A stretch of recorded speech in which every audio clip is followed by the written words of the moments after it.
In this series, I challenge myself to learn Ravel's Ondine step by step from scratch. Join me on my journey. All right, session 2 of Ondine. Let's see what we got up to. Previously, we did the first 4 bars and had our first encounter with that famous difficult ostinato in the right hand. And now we're gonna try and put bars 3 and 4 together. Let's see how that goes.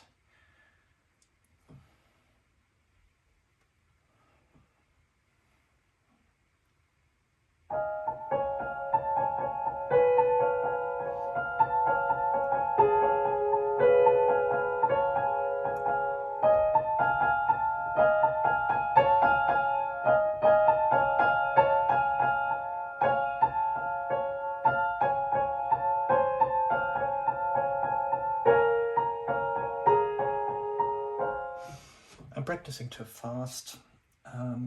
What I should really be focused on is the expression, especially on the right hand. The notes aren't all that challenging at this stage, it's more the execution.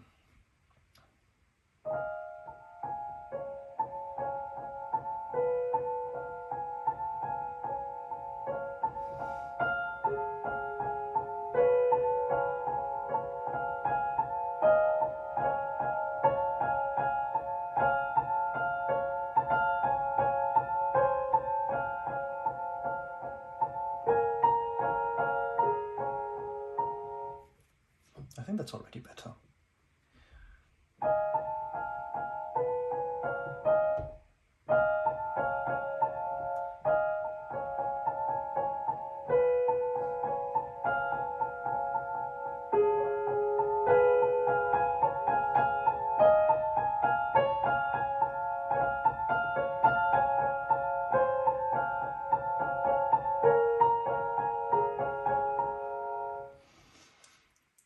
The danger of practicing slowly here is that I'm thinking of these ostinatos as semi-quaver beats. As quaver beats, so.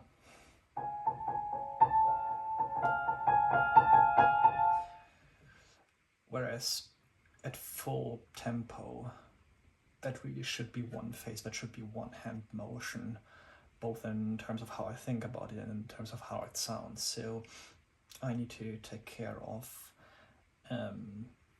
this being more of a slow motion simulation of the finished product. Because if this were an originally slower piece, then you would bring in more accents and more pulses and more interest into it. But because it will sort of like compress into a texture when you play at speed, evenness is much more crucial than it would be at a slower speed. So let's keep this in mind straight away.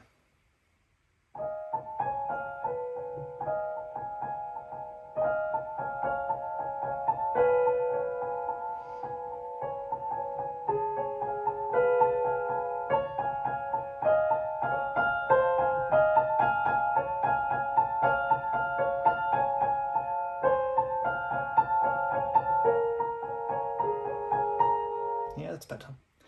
Okay, 2 and 3.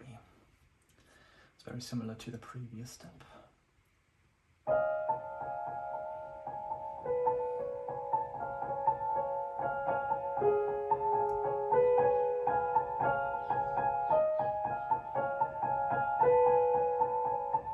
Oops. Somewhere I missed the count there. Let's try again.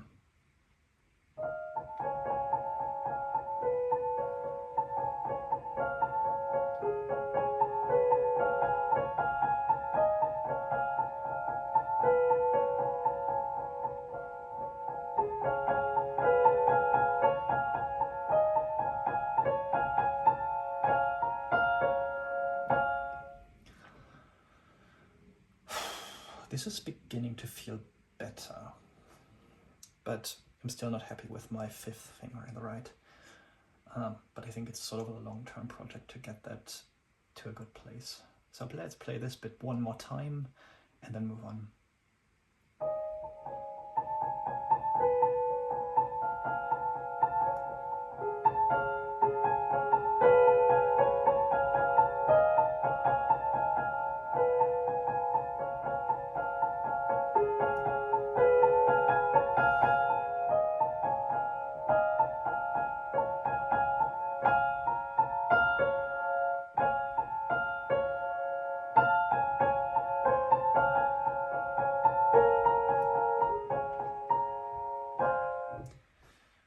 The interesting thing that happened here is that slowly these kind of confusions aggregate as you play a wrong note here and there. So I don't want to leave it on that note. I want to play it through correctly once before moving on to the next thing. So let's do that.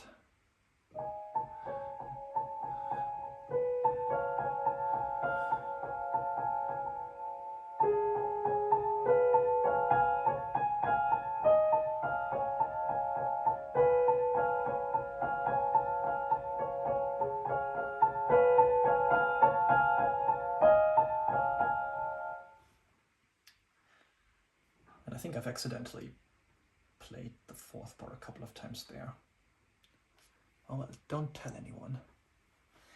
Move on to bar 5.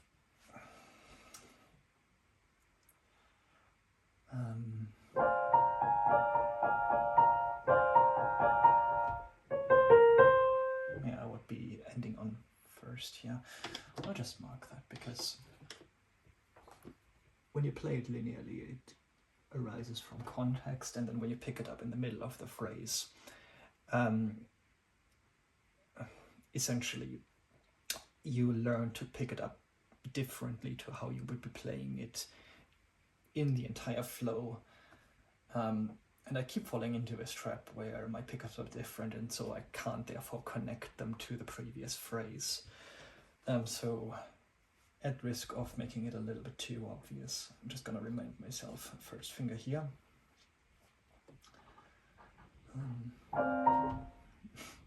In the right octave, please. Right.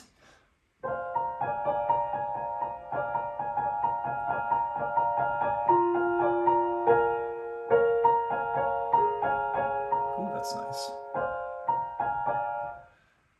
I like that little chromatic shift there. It's nice.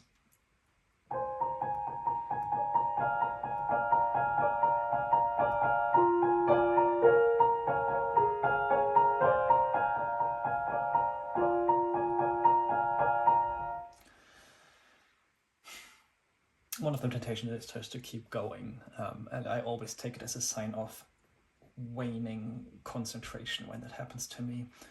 That said, playing the first note of the next thing is always a good way to set you up for success when you want to continue. So it's a little bit of an exercise in willpower. All right, now we get to revise everything that we've done so far. And honestly, we're not making terrible progress here. We are already halfway through the first page. Which is not the hardest page of the piece, I know, but for its intimidating reputation, so far I'm in communication with the piece, and that feels very nice. All right. Let's try that again.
so this bit in the fourth bar where we have to trade notes between the left and the right hand is textually not secure yet. So let me just zoom in on this real quick as part of this step.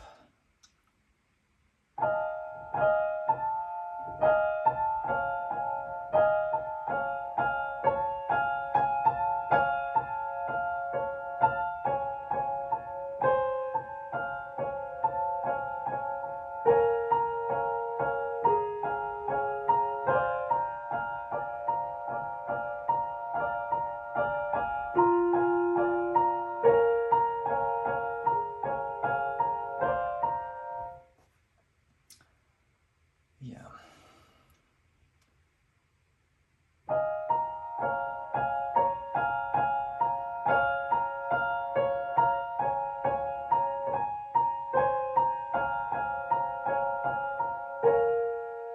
Oh, no, that was a natural throughout. Okay, let's make sure we don't form incorrect muscle memories here.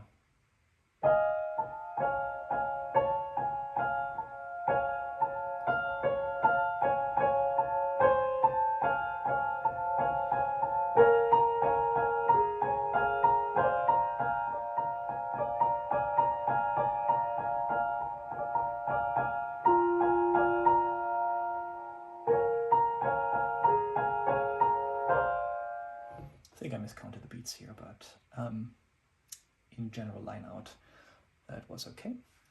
So let's move on to bar 6. I said it before that I don't like to polish an individual piece, an individual bit before moving on to the next one to its perfection in the moment, because I always feel like you hit a point of saturation of what you can promote into long-term memory, and beyond it you are just creating throwaway work.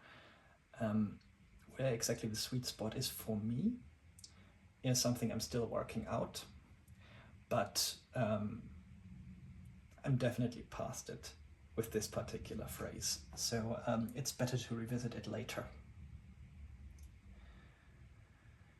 Okay, so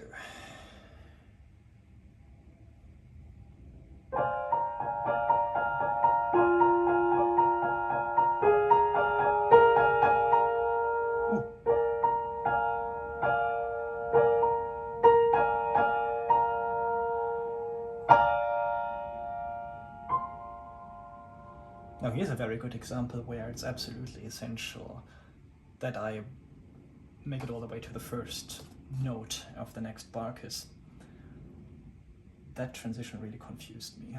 So let's see.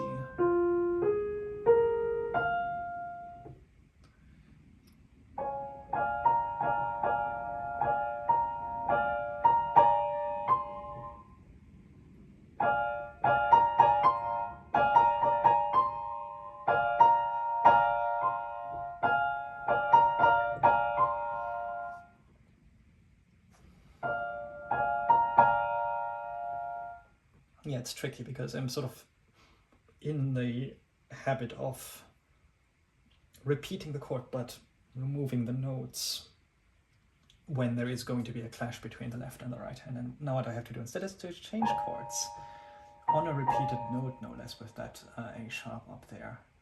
Okay, right.